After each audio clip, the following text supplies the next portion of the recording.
Hi friends, Sarika recipe मराठीमध्ये तुमचं खूप खूप स्वागत आहे। आज आपण मस्त अशी वाटण न घालता वांग्याची झटपट अशी रस्सा भाजी कशी करायची ते पाहणार आहे।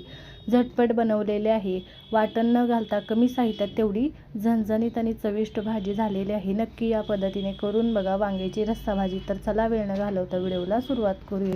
इथे बघा, सर्वप्रथम मी 5 ते 7 वांगी इथे कट करून पाण्यामध्ये ठेवलेले आहेत। आता भाजी बनवणार आहे, त्यासाठी कढईमध्ये छोटी पळी होईल एवढं मी तेल घालून घेते आणि तेल गरम झाले की त्यामध्ये थोडेसे जिरे, थोडेसे मोहरी घालून घ्यायचे आणि ते छान असं तळतळलं की त्यामध्ये एक मीडियम साईजचा बारीक कट करून घेतलेला कांदा घालायचा आणि चांगला भाजून घ्यायचा।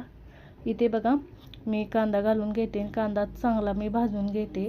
एकदम बारीक कट केलेला आहे, अजिबात आपण वाटण घालणार नाही। एकदम छान भाजी बनते, नक्की करून बघा। कांदा आपण इथे थोडासा इथे परतलेला आहे। आता त्यामध्ये मी 7 ते 8 कढीपत्त्याची पाने घालून घेते। कढीपत्ता असेल तर घाला, छान चव लागते।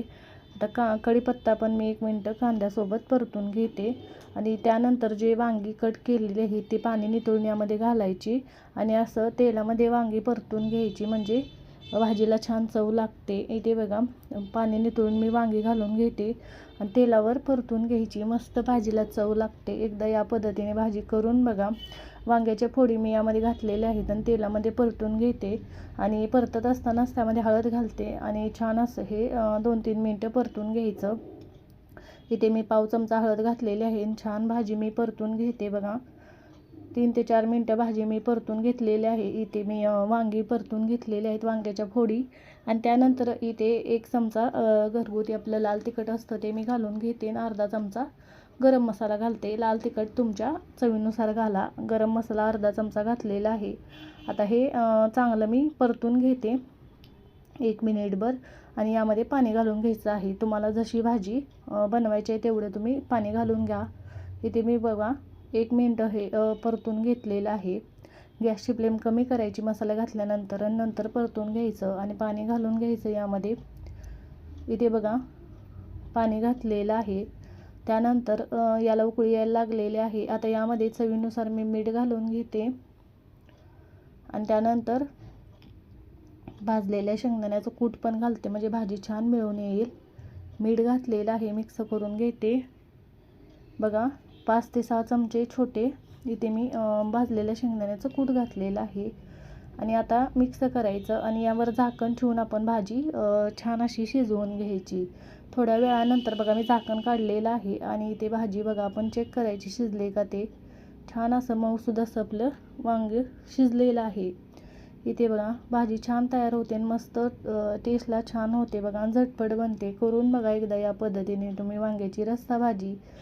मऊसूद अशी ही भाजी आपली शिजलेली आहे, वांग आपलं शिजलेलं आहे बघा। भाजी छान आपली तयार झालेली आहे। सगळ्यात छोटी थोडीशी मी कोथिंबीर घालते आणि छान मिक्स करून घेते। भाजी आपली तयार झालेली आहे।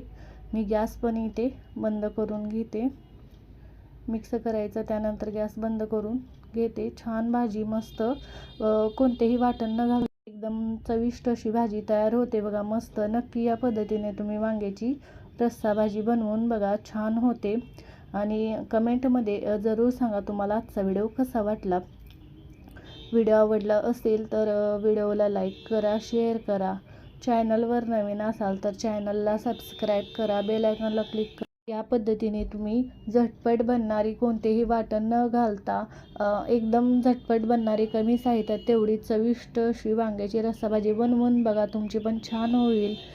बनवून बघा। व्हिडिओ पाहिल्याबद्दल धन्यवाद।